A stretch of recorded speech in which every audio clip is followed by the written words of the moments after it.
we're going to find out about this guy too, because this guy's a wise guy.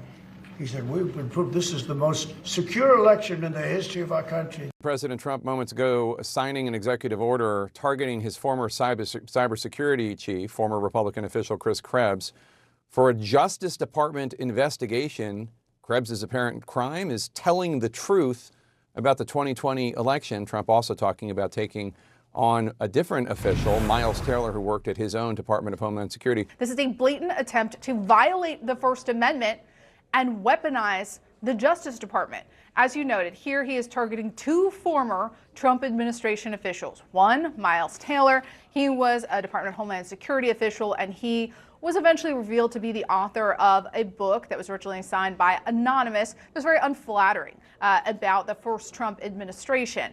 Now he's also targeting his former Cybersecurity and Infrastructure Security Agency Director, Chris Krebs, who was, of course, fired a few weeks after the 2020 election after he rejected Trump's claims of widespread voter fraud. But just moments ago, in the Oval Office, Trump ordered to strip them of any security clearances they may hold. Okay. But then he ordered the Justice Department to investigate both former officials. Quick fascism update. The President of the United States is directing the Justice Department to investigate a couple of officials that hurt his feelings over the election that he lost. I mean, this is the latest example of Trump trying to weaponize his Justice Department. I mean, Jake, investigate them for what? For words? In the case of Krebs, I mean, his assessment is the overwhelming consensus about the status of the 2020 election, unless you're President Trump or someone really close to him who is worried about angering him. Then when it comes to Miles Taylor and his book, he suggests that he may be guilty of treason. Attorney General Pam Bondi has repeatedly said, Jake, that she is not going to allow the Justice Department to be weaponized, that people will not be targeted based on their political beliefs. If she follows this instruction from the president, it will be clear that those declarations are a farce. So this is a very important question for the Attorney General. Will she follow this order or not? Because there is no legal basis to pursue an investigation into either one of these individuals. In Trump's fascist state, it's treasonous to write a book about the disaster of his previous term in office when you experience it firsthand. The First Amendment is treasonous. It would be such a blatant violation of what the First Amendment is supposed to protect. You are allowed to criticize the leader of the free world, speak out against them, contradict them without fear of a criminal investigation. What Chris Krebs was doing was his job. Yes.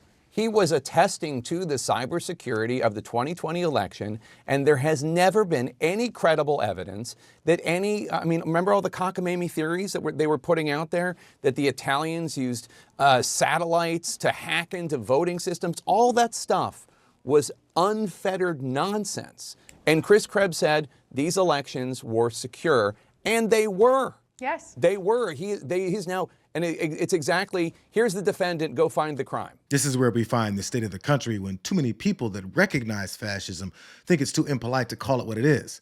Trump's fascist demands of the Justice Department didn't even start here. Stunning reversal by the U.S. Justice Department 2 weeks after Attorney General Pam Bondi and FBI Director Kash Patel announced the arrest of an alleged MS-13 gang leader. The Justice Department has now asked a judge to just drop the charges. So to refresh your memory here, here's that March 27th announcement of the arrest. He was one of the top members, top three in the entire country, head of the East Coast, one of the three leaders, and I will say very violent crimes. Anything you can associate with MS-13, he was the leader over it. Now the alleged gang leader's defense attorney is asking the judge to keep the case and not dismiss it. The Attorney General last night in a statement to CBS News also said that this man, Henry Villatoro Santos, is a terrorist. They are dropping this criminal case, or trying to expedite his deportation, to get him out of the country. If you don't file a criminal charge against a suspected alleged MS-13 leader who is accused of violent attacks far and wide, you deprive the victims of those attacks of justice, of having their day in court. You also don't have to go to a judge under the pain of perjury and actually make the case that was made at that news conference that he is, in fact, an MS-13 leader, that he is the East Coast leader of this violent transnational gang. The Department of Justice is making moves to drop charges in what they presented as an open and shut case against a violent MS-13 gang leader. Under non-fascist states, it would mean that they're letting this violent gang member go. But in American fascism, it means they can continue to circumvent the courts and bypass due process, which shouldn't be a hurdle since this is such an easy case. They'll tell you that following the law means you want murderers to be set free on the street, but that's to cover for the fact that before you know it, they'll use this precedent to target people that aren't murderous gang leaders. They even break into apartments and rape elderly women and beat up elderly men, beat them to hell. And I don't want these violent repeat offenders in our country any more than I want illegal aliens from other countries who misbehave. And I say, and this is subject to getting it approved, but if they've been arrested many, many times, they're repeat offenders by many numbers. I want them out of our country. I also will be seeking permission to do so. We're going to get approval, hopefully, to get them the hell out of our country along with others. Let them be brought to a foreign land and maintained by others for a very small fee. Let them be brought out of our country and let them live there for a while. Let's see how they like it. El Salvador, the president there said he would be willing to take American citizens in the federal prison population. Is that one of the ideas they're going to be discussing? Well, I love that. If we could take some of our 20-time wise guys that push people into subways and that hit people over the back of the head and that purposely run people over in cars, if he would take them, I'd be honored to give them. I don't know what the law says on that, but I can't imagine the law would say anything different. If they can house these horrible criminals for a lot less money than it costs us, I'm all for it. You're referring to the president's idea for American citizens to potentially be deported. These would be heinous, violent criminals who have broken our nation's laws repeatedly. And these are violent, repeat offenders in American streets. The president has said if it's legal, right, if there is a legal pathway to do that, he's not sure. We are not sure if there is. It's an idea that he has simply floated. And just in case those laws that they say they don't know anything about rule against the next phases of their deportation plans of American citizens that they consider to be heinous criminals, it's already been proposed to bypass those pesky rulings and judges, like a fascist would. How do you, what we've heard from lawyers representing some of these people is that they deny that they're members of this gang. Or either, Tren de Aragua or MS-13. Do they get a chance to prove that before you take them out of the country and put them into a notorious prison in a country that they're not even from? Do they have any due process at all? Confident. Look, due process. Where was Lake and Ronnie's due process? Where were all these young women that were killed and raped by members of TDA? Where was their due process? Well, the people that did that should be prosecuted. That burned alive on a subway. Where's her due process? You're going against the judges now. What's next? Another flight. Another flight every day. The teams are going to be out there every day. We're not stopping. I don't care what the judges think. I don't care what the left thinks. We're coming. We do have authority over the federal courts, as you know. We can eliminate an entire district court.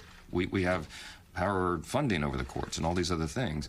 But desperate times call for desperate measures, and Congress is going to act. So stay tuned for that. In case anyone still refuses to pay any attention to these textbook fascist moves being carried out, if you look at the not-so-distant history of fascist regimes, you'll also see that they made sure to control universities so that any ideology that disagreed with their authoritarianism was squashed. Imagine the money we pay Harvard. They have a $60 billion fund, and we're giving them $8 billion. And we're trying to figure that out. And then they hire de Blasio, the worst mayor in the history of New York. And they hire the woman from Chicago who was a disaster, total disaster. And they pay them massive salaries. And they're supposed to be teaching you government. That's not Harvard. That's not Harvard the way it used to be. So do you have anything to say about that? The dollars you're holding back from quite a few universities that were not behaving.